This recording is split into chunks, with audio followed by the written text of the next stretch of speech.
Bonjour, je m'appelle Marie Hofstetter et aujourd'hui je vais vous raconter l'histoire de Ratabouf, le loup qui est trop glouton. On a beau se prétendre le seigneur de la forêt, il n'en demeure pas moins qu'on n'est pas nécessairement le plus intelligent. Dans la forêt, personne ne sait quand il est arrivé. Mais par contre, ce que tout le monde sait, c'est que depuis qu'il est là, c'est la catastrophe. Tous les jours, Ratabouf, quand il part en chasse, eh bien, tous les animaux de la forêt tremblent de peur. Ils s'empressent d'aller se cacher chez eux en se disant « Mon Dieu, c'est peut-être moi aujourd'hui qui vais être mangé ». L'hiver a été particulièrement rude et Ratabouf a chassé, mais alors sans retenue. Et maintenant que le printemps arrive, eh bien, les animaux ils n'en peuvent plus. Et ils décident de se réunir pour parler de la situation. À force de discussion, ils en arrivent à décider que dorénavant, chaque matin, on allait tirer à la courte paille celui qui allait être dévoré le jour même par Ratabouf. Tout le monde est d'accord avec ça, donc ils vont trouver le glouton et lui expliquent ce qu'ils ont décidé. Ratabouf, bien sûr, est tout content parce que il n'aura plus besoin de chasser, et puis tout arrivera comme ça facilement pour lui. Non, il est enchanté. Alors, à partir de ce matin-là, eh bien, bon, malheureusement pour celui qui est tiré au sort, là, c'est pas drôle, mais autrement, pour les autres, ils peuvent enfin aller en forêt sans sursauter au moindre bruit, ou alors sans partir en courant au moindre coup de vent. Un matin, le sort désigne Renard. Tandis qu'il part chez Ratabouf, comme d'habitude, accompagné par 2-3 animaux, parce qu'il trouve quand même plus sympa d'accompagner celui qui a été désigné pour pas que ce soit trop dur pour lui.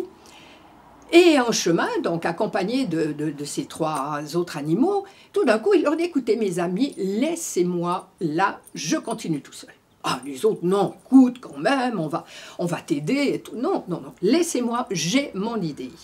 Et si ça marche comme je l'ai prévu, nous serons définitivement débarrassés de ce glouton. Donc le renard continue son chemin tout seul, et quand il arrive chez Ratabouf, bien sûr que celui-ci est bon gringe, il est de mauvaise humeur. Mais quand même, est-ce que tu as vu l'heure? Ça fait depuis ce matin que j'attends pour manger, il est passé midi. Ah, mon Seigneur, mon Seigneur, mon Seigneur, je comprends votre impatience. Oh mon Dieu, ce que je la comprends.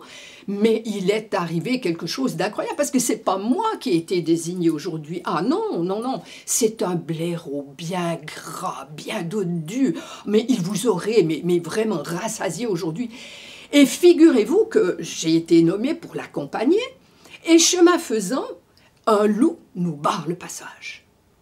Tout de suite, monseigneur, j'ai remarqué que le loup avait un œil sur le blaireau. Et je lui ai dit, ça, c'est le repas de notre Seigneur des Bois, on n'y touche pas. Mais le loup, eh bien, il n'a rien écouté. Et il a dévoré, là, devant mes yeux, il a dévoré votre repas, monseigneur.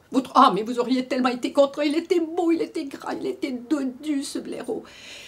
Et quand il a terminé, je lui ai dit, mais qu'avez-vous fait? Vous rendez-vous compte? Là, notre Seigneur va vraiment être très fâché et il va probablement vouloir vous corriger. Ah. Là-dessus, il m'a répondu quelque chose, mais non, je peux pas vous dire, bon, je vous le dis, mais vous savez ce qu'il m'a dit? Il m'a dit que de toute façon, le Seigneur des Bois, ce n'était pas vous, c'était lui, dorénavant, qu'il n'en avait rien à faire de ce que vous pouviez penser de lui, et puis que de toute façon, c'est pas un vieux loup, là, à moitié, avec le poil tout fripé, tout râpé, qui allait l'impressionner. Voilà ce qu'il a osé dire de vous, monseigneur. Quand il entend ça, Ratabouf, forcément le poil dressé comme ça sur les pattes, il est franc fou. Où est-il? Où est-il? Dis-moi où il est que je le corrige. Ce malhonnête, c'est un infâme personnage. Alors Renard lui dit, venez monseigneur, je sais où il se cache. Et il emmène Ratabouf près d'un puits. Quand il arrive vers le puits, là-dedans, monseigneur, il est là-dedans. Alors d'un bond, Ratabouf saute au bord du puits, il regarde à l'intérieur, et au fond, là, qu'est-ce qu'il voit?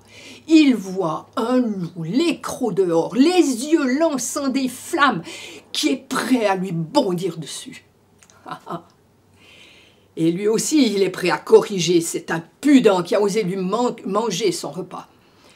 Mais, on a beau être et se prétendre le roi de la forêt, le seigneur des bois, c'est pas pour autant qu'on est le plus intelligent des bois. Et en l'occurrence, le plus intelligent des bois, c'est Renard. Parce que Renard, et comme vous, je suis sûr que vous l'avez deviné, c'est qu'au fond du puits, celui que Ratabouf voit, mais c'est simplement son reflet dans l'eau. Mais l'autre est tellement bête qu'il n'y a pas pensé, et d'un bond, il saute au fond du puits. Comme l'eau est profonde, eh bien, et qu'il ne sait pas nager, eh bien, Ratabouf se noie. Depuis, dans la forêt, mon Dieu, les animaux vivent des jours heureux, des jours paisibles. Ah oui, depuis ce jour-là, les animaux sont très heureux. Et c'est très bien comme ça.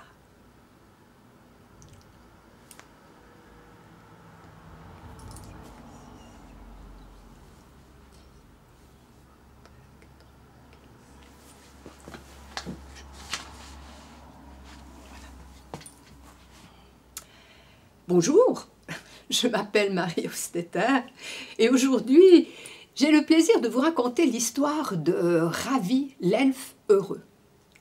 Vous savez, où il y a de la joie et du bonheur, il n'y a jamais de place pour la méchanceté et la mauvaise humeur. Dans la forêt, dans une cabane, vit Grognon. Grognon, c'est un ogre. Et comme son nom l'indique, il est toujours mécontent, toujours de mauvaise humeur. Il passe son temps à ronchonner. Il se lève le matin, il pleut. Et misère de misère, et voilà qu'il pleut, il va m'y faire toute la journée, il y a mauvais temps, grogne l'ogre. Et puis, quand il fait beau, oh, ça y est, il va faire trop chaud et je vais devoir à nouveau arroser mon jardin. Bref, même si un jour il se lève, que le ciel est d'un bleu limpide, que les oiseaux chantent, que l'air est doux, juste ce qu'il faut, ni trop ni trop peu, qu'il n'y a pas de vent, ou juste ce qu'il faut, ni trop ni trop peu, que le soleil brille, ni trop ni trop peu, bref, que c'est une journée idéale, de toute façon, il arrive à être grognon. J'ai pas besoin de vous dire qu'il n'a aucun ami. Il aime personne, il n'aime pas les gens, même lui, il ne s'aime pas. Et forcément, personne ne l'aime. Ravi, c'est un elfe. Et c'est un elfe qui est heureux. Il est toujours joyeux, il est toujours content. Qu'il pleuve, qu'il neige, qu'il vente, par n'importe quel temps, il est heureux. Et lui, eh bien, il n'a pas de maison, mais il passe son temps à parcourir le monde. Ravi, il adore les gens, il les aime. Et puis forcément, eh bien, les gens le lui rendent bien, il a beaucoup d'amis. Et puis lui aussi, il s'aime, c'est important de s'aimer. Et puis comme ça, eh bien, tout le monde l'aime. Un jour qu'il chemine dans la forêt, là, eh bien, il arrive à la cabane de Grognon, et celui-ci est assis dans un fauteuil devant. « Qu'est-ce que tu viens fouiner par là, l'elfe? Allez, oust, passe ton chemin. »« Eh, bonjour !» dit Ravi. « Eh bien, ça me fait plaisir de vous voir. Écoutez, là, moi, je suis en train de parcourir le monde et je me disais que peut-être ce soir, vous pourriez m'héberger pour la nuit. »« Quoi? T'héberger pour la nuit? Passe ton chemin, je t'ai dit. »« Mais, écoutez, c'est pas grand-chose m'héberger pour la nuit. Et puis, on pourrait parler ensemble. Vous savez, c'est bien, quand on se connaît pas, d'échanger de nouvelles idées, de nouvelles choses, de nouvelles histoires. Et puis on pourrait partager un petit bol de soupe. »« Quoi? Partager un bol de soupe avec toi? » Il n'en est pas question. « Bon, c'est pas grave, hein, dit Ravi. Vous savez, moi, j'ai plein ma besace de bons champignons que j'ai cueillis en venant. Alors, vous savez quoi? Eh bien, je vais vous les faire pour le repas. » Et d'emblée, il rentre dans la cabane sans rien demander.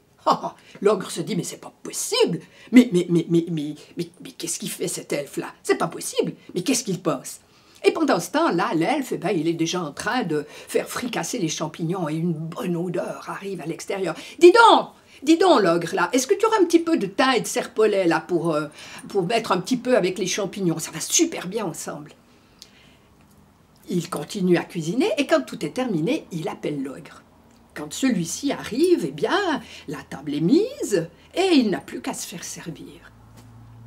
Il commence à manger les champignons, et là, oh mon Dieu, ces champignons, mais ils ont un goût, ces champignons, mais ils sont tellement bons, tellement... Et là, il a un plaisir à les manger, mais bien vite, bien vite, bien vite, forcément, son mauvais caractère revient. Parce que tu crois que tu vas m'avoir avec tes champignons, eh bien, tu te trompes. Ce soir, enfin, tout de suite après dîner, tu es loin, et ce soir, tu ne dors pas chez moi. Mais bien sûr, dit Ravi, écoutez, il n'y a aucun problème. Mais vous savez, moi je trouve que vous m'avez tellement bien reçu. Vous m'avez invité à dîner, et je partirai comme ça, comme un malhonnête, sans faire la vaisselle. Alors, je fais la vaisselle, et je m'en vais. Là, l'ogre se dit, non, mais il va quand même pas s'incruster chez moi, cet elfe. Et puis d'un autre côté, il se dit que, bon, finalement, s'il n'a pas besoin de faire la vaisselle, c'est très bien. Alors il sort faire la sieste sous un arbre. En fin d'après-midi, quand il se réveille, il est accueilli par une odeur de faisan rôti, mais qui l'attire tout de suite à la cuisine. Et quand il arrive, eh bien, la table est déjà mise, et Ravi est en train de finir de découper le faisan. Il serre le grognon, et quand celui-ci plante les dents dans le faisan, mon Dieu, pour lui, il est au 7e ciel. Non seulement c'est du faisan, ce qu'il adore, mais c'est du faisan à la moutarde. Et ça, c'est son plat préféré. Mon Dieu, quel délice, quel bonheur. Et petit à petit, le grognon, il commence à se détendre. Il commence à poser 2-3 questions à Ravi sur sa vie, et puis il commence à papoter. Non mais... figurez-vous qu'il va même jusqu'à se lever et descendre à la cave chercher une bonne bouteille qu'il avait mis de côté pour boire tout seul dans son coin, bien entendu. Et la soirée se passe agréablement. C'est une belle soirée. Quand ils ont fini de manger, eh bien, Ravi se lève, il fait la vaisselle, il range la cuisine et puis il prend son baluchon pour partir. « Ah, tu t'en vas ? Ah non, mais écoute, non, écoute, ah non, tu vas pas marcher de nuit, non, tu marches pas de nuit, non, ça va pas, ça.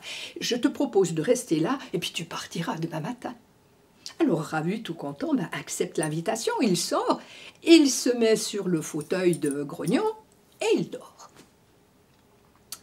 Le lendemain matin, Grognon, quand il se réveille, eh ben, si vous aviez pu le voir, d'habitude, il a de grosses rides là au milieu du front, et son front est tout lisse. D'habitude, il a la bouche qui descend comme ça. Et là, sa bouche, elle fait comme ça, comme une jolie banane, parce qu'il sourit. Et là, dans son cœur, il ressent quelque chose qu'il ne se souvient même pas d'avoir peut-être ressenti un jour. Grognon est heureux. Et il se rend compte qu'il est heureux. Alors il est tout content, il s'habille, il descend à la cuisine, et quand il arrive, sur la table, il y a un copieux petit déjeuner qui est servi. Grognon cherche Ravi, mais Ravi n'est pas là. Ravi est parti. Ben oui, il lui a demandé de partir, mais Ravi, il est parti. Grognon, ils se sent tout tristes, là, tout d'un coup. Il se sent comme abandonné. Il n'a même pas envie de manger le bon déjeuner. Oh non. C'est vrai qu'il a pensé que l'elfe serait un peu envahissant, mais finalement pas tant que ça. Hein. Il n'était pas si envahissant que ça, puis il mettait de la vie dans la maison, enfin, dans la cabane. Et tout à coup, qu'est-ce qu'il voit? Il voit Ravi qui rentre dans la cuisine avec un gros bouquet de fleurs, des bois qu'il a été cueillir pour décorer la table. Oh mon Dieu, Grognon est tellement heureux, tellement content. Alors, tout de suite, il lui dit, écoute, moi je crois que tu as assez couru le monde. T'es d'accord? Tu restes avec moi dans la cabane. Et Ravi, il est tout content. Et il accepte. C'est vrai qu'il a bien assez voyagé. Alors il dépose son baluchon. Et à partir de ce jour-là, je peux vous dire qu'ils coulent des jours heureux tous les deux dans cette cabane. Je vais vous dire une chose. Dernièrement, j'ai été invitée à une de leurs fêtes. On a ri. On s'est amusé, mais comme des fous. Et j'ai qu'une envie, c'est de retourner les retrouver pour une nouvelle fête.